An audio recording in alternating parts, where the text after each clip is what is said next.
Let's make this quick Sri Lankan spicy chili dry fish. If you want the full recipe with tips and menu ideas, you can find them on my recipe website Island Smile. To make the spicy chili dry fish, first place a cooking pan over low-medium heat, pour in water, add a little turmeric powder. Once the water starts to boil, gently add the dry fish. These dry fish are already cut into pieces, but you can cut them into smaller pieces. Use a cleaver and a hard surface for this purpose.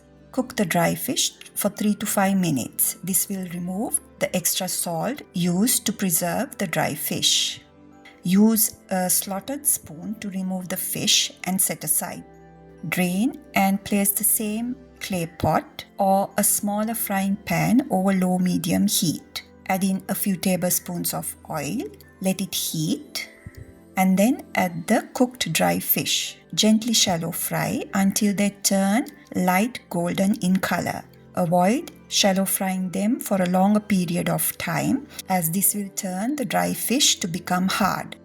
Once the dry fish is golden in color, use a slotted spoon to remove them from the oil and transfer to a bowl. Check the remaining oil in the frying pan. If you notice there is less oil, add 1 to 2 tablespoons of extra oil and then add the red chili flakes. Gently fry the red chili flakes for 10 to 20 seconds, constantly stirring so they don't burn. This should be done in a very low heat. Season with salt and immediately add the dry fish into the chili flakes. Maintain very low heat. You can add a little lime juice if you want and mix well. Remove from stove and serve with your favorite rice and curry. And this is your Sri Lankan spicy dry fish. For the full recipe with quantities and tips and menu ideas, press the link in the comment section.